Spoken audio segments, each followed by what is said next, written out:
আমি ঢোকার পর থেকে ব্রিগেডিয়ার জেনারেল জিয়া আহসানের যে বক্তব্য শুনছিলাম, এটা অত্যন্ত দুঃখজনক। কারণ তিনি যেভাবে মিডিয়াকে টার্গেট করছিলেন, এটা আমার কাছে খুবই মানে অনভিপ্রেত একটা ঘটনা।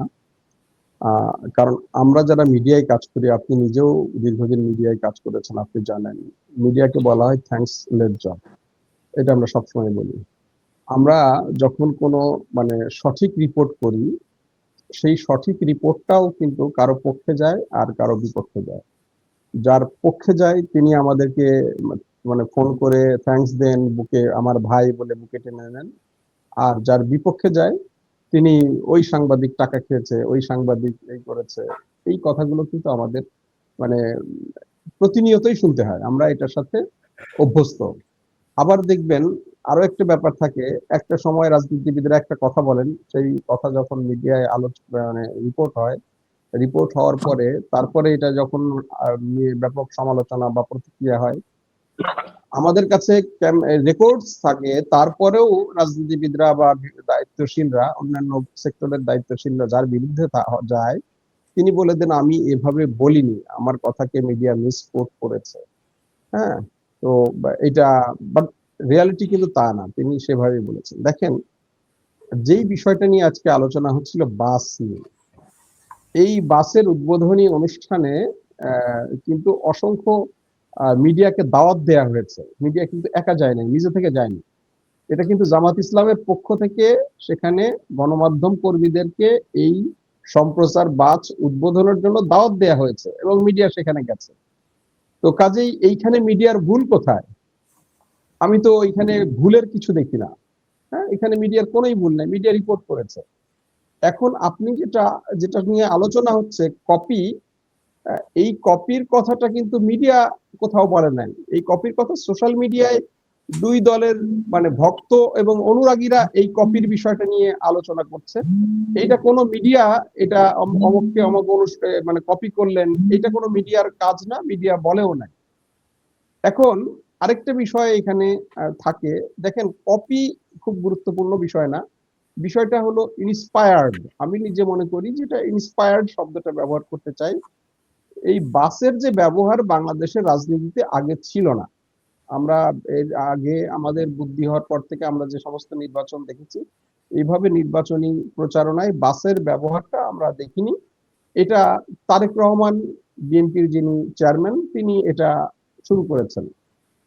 এবং আমরা এই বাসের ব্যবহারটা দেখি সাধারণত আমেরিকা বা ইউরোপিয়ান দেশগুলোতে এই বাসের ব্যবহার দেখি।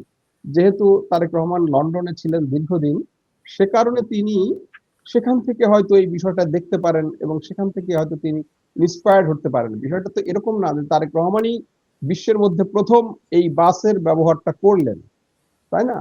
তো কাজেই এখন আপনি কি বলবেন যে তারেক রহমান লন্ডন থেকে কপি করে এনেছে বা ট্রাম্পের এখান থেকে কপি করে এনেছে?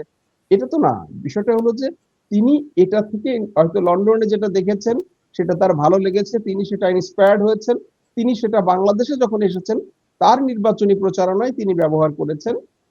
এইটা একটা ব্যাপার। এখন সেটা দেখে যদি ভালো লাগে, সেটা দেখে যদি আবার অন্য কেউ ইন্সপায়ার্ড হয়, আমি বলতে চাচ্ছি জামাত ইন্সপায়ার্ড হয় বা আরো অন্যান্য এনসিপি ইন্সপায়ার্ড হয় বা অন্যান্য রাজনৈতিক দল ইন্সপায়ার্ড হয়, এটাতে তো দোষের কিছু দেখি না আমি। এটা তো হতেই পারে একটা ভালো জিনিস। তারেক রহমান যখন বাংলাদেশে প্রথম আসলেন, তিনি তার অনেক তার জন্য যে চেয়ার রাখা হয়েছিল, অনেক খুবই একটা আরামদায়ক এবং বেশ বিলাসবহুল একটা চেয়ার রাখা হয়েছিল তাকে বসার জন্য। তারেক রহমান সেই চেয়ারটা সরিয়ে দিয়ে তিনি প্লাস্টিকের চেয়ার, সাথে সাথে প্লাস্টিকের চেয়ারে বসলেন। তো এবং তার পরবর্তীকালে তিনি সারা দেশে যেখানে যাচ্ছেন আমরা দেখতে পাচ্ছি তাকে সাধারণ চেয়ারে বসতে দেখতে পাচ্ছি। এখন এই ঘটনার পরে আমরা আবার দেখলাম যে জামাত ইসলামের আমির তিনিও কিন্তু তার জন্য যে চেয়ার রাখা হয়েছে সেই চেয়ারটা তিনি পরিবর্তন করে একটা সাধারণ চেয়ার আনলেন। তার আগে কিন্তু আমি জামাতের আমিরের অনেক জনসভাতে দেখেছি তিনি ওই ধরনের চেয়ারই ব্যবহার করেছেন, কিন্তু এখন তিনি এই চেয়ারটা পরিবর্তন করে একটি সাধারণ চেয়ার আনলেন। তো তিনি যদি তারেক রহমানের এই ভালো আচরণে থেকে তিনি যদি ইন্সপায়ার্ড হন, তো এতে দোষের তো আমি কিছু দেখি না। এটা নিয়ে মানে উম, মানে এটাকে অন্যভাবে দেখার তো কোনো সুযোগ নেই, তাই না? এটা খুবই খুবই মানে একটা লজিক্যাল ব্যাপার। আমি এটাকে সেই জায়গাতেই দেখতে চাই।